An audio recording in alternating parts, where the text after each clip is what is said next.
An abandoned ghost base is doing science deep in Antarctica without any humans. Peter Dockrell reports on Space Alert. In the extreme cold and dark of an Antarctic winter, the remote research base seemingly cut off from the world is still running as normal, even though scientists were forced to evacuate it months ago. The Haley VI research station, located on Antarctica's burnt ice shelf, is designed for a year-round habitation by scientists, but in recent years, fears over cracks in the ice shelf have led to closures during the Antarctic winter.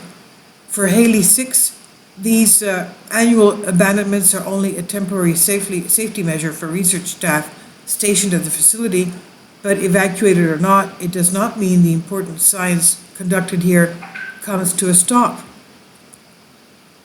Last week, researchers from the British Antarctic Survey, BAS for short, and this is the image that we're seeing here, announced that for the first time ever during one of these winter shutdowns, Haley VI kept successfully running its climate, ozone, and space weather measurements, even though a human has not set foot in the station since February.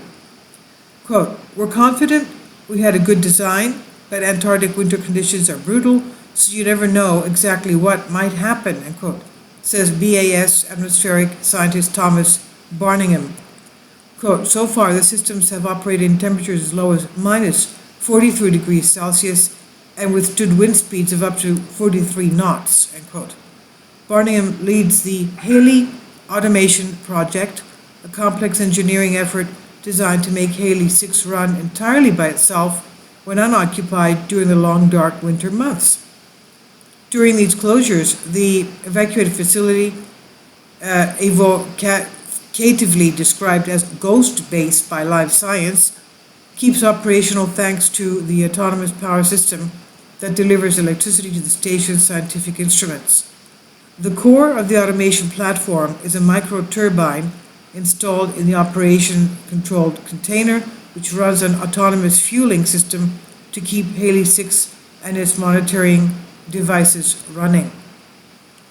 The micro-turbine, which the researchers likened to a jet engine in a box, needs to keep spinning 24/7 without servicing for 9 months for Haley VI to keep its lights on until field researchers return in November.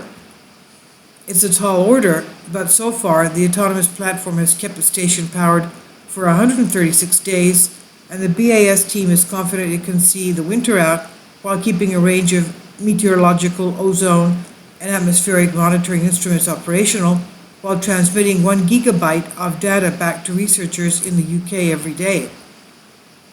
Among these tools is an instrument called the Otto Dobson, a fully automated version of the device that enabled the Haley research station to originally discover the ozone layer back in the 1980s during its Haley 4 iteration. It's those kind of discoveries that remind us of the incredible importance of keeping scientific instrumentation switched on, especially in extreme environments deemed too unsafe for human researchers to tread. For the BAS team, this year's unbroken uptime during an unoccupied winter closure represents a chance to get Haley VI back to where it should be after 2 offline winters in 2017 and 2018. Quote, "We've been measuring column ozone at Haley since the 1950s, and so those 2 lost winters of data hang heavy on my heart, they really do," end quote. BAS Director of Science David Vaughan told BBC. He says, "So I'm really proud of the position we're in now," end quote.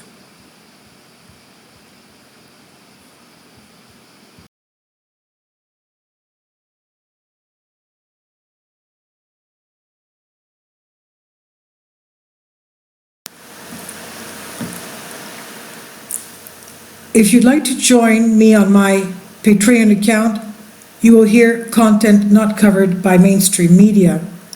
These riveting stories will be based on my research, and I will state my opinions and give my personal insight on diverse and controversial subjects and world events not covered by mainstream media, and not supported by YouTube guidelines.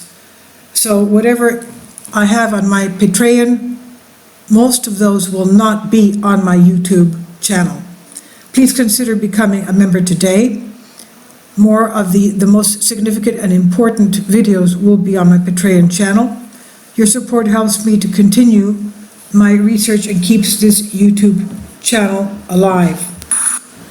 And we depend on your support, your generous charity, because we help economically challenged families here in Athens, Greece, in Kapota, and we also help the young generation with university tuition and the community around our church.